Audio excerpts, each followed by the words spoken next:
Dans cet exercice, nous allons voir comment calculer l'aire de différentes figures. Donc pour commencer, la figure petit a, on nous dit qu'on a un rectangle ABCD tel que AB égale 6 et BC égale 8. Quand on n'a pas la figure qui est tracée, on fait un petit dessin à main levée pour voir si toutes les informations qu'on nous donne sont les bonnes. Donc ici, il s'appelle A, B, C, D. On nous donne AB qui fait 6 cm et BC qui fait 8. Donc on vérifie bien qu'on a la longueur et la largeur et qu'on ne nous donne pas une diagonale. Donc ici, on peut calculer l'aire. La formule de l'aire pour un rectangle, c'est longueur fois largeur. Autrement dit, ici, 8 fois 6 qui fait 48. Attention, on ne se contente pas d'écrire 48. Il faut écrire l'unité d'aire qui a été choisie. Les longueurs sont en centimètres. Donc l'aire est en centimètres carré. Voilà pour la figure petit a. Pour la figure petit b, on a un triangle quelconque. Donc ici, on va devoir utiliser un côté et la hauteur correspondante. Donc en fait, on n'a pas le choix. La seule hauteur qu'on connaît, c'est 4,4 cm. Et donc, on pense bien à utiliser la longueur qui correspond à cette hauteur-là. Et donc ici, l'aire de ce triangle va être de 4,4 multiplié par 6,6. Et on pense bien à diviser par 2. Hein. On fait base fois hauteur divisé par 2. Et on obtient, après calcul à la calculatrice, 14,52. Et ici, on a des centimètres, donc l'aire est en centimètres carrés. On pense toujours à l'unité à la fin. Pour la figure petit c. Donc ici, on a une figure un petit peu plus complexe, mais on peut se faciliter les choses en voyant que cette figure elle est composée d'un carré et d'un triangle rectangle. Donc on va pouvoir calculer l'aire de notre figure en calculant l'aire du carré plus l'aire du triangle.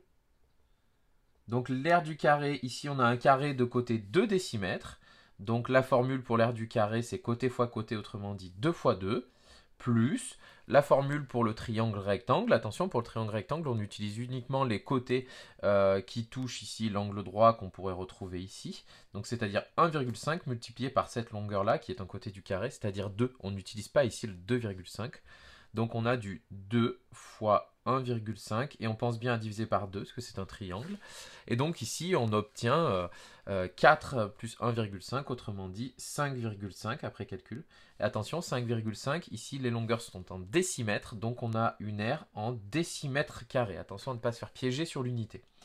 Pour la figure D, on a un cercle. La formule de l'aire du cercle, c'est pi multiplié par le rayon, multiplié par le rayon. Le rayon ici est de 5,7, donc on peut écrire pi multiplié par 5,7. Alors on a vu la petite notation avec le au carré, donc on pense bien à taper ça à la calculatrice pour avoir une valeur approchée, et on trouve environ, donc on met les deux petites vagues parce que c'est une valeur approchée, on trouve environ 102, et ici le rayon était en centimètres, donc on a une aire en centimètres carrés.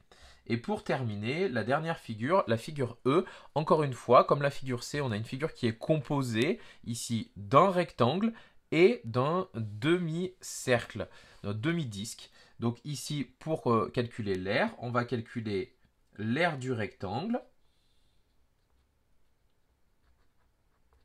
plus l'aire du demi-cercle. Donc pour l'aire du rectangle, on connaît la longueur et la largeur. Donc il nous suffit de calculer 15 fois 7.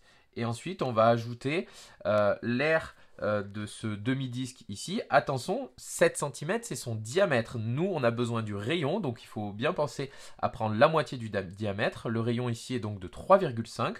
Donc la formule, ça va être pi multiplié par 3,5 au carré. Mais attention, on n'a qu'un demi-disque, donc l'aire c'est la moitié de la formule, donc il faudra bien penser à diviser par 2 cette valeur-là. Donc après calcul à la calculatrice, on trouve environ 124, et ici l'unité de longueur était le centimètre, donc on a des centimètres au carré. Voilà pour ces calculs d'aire de différentes figures.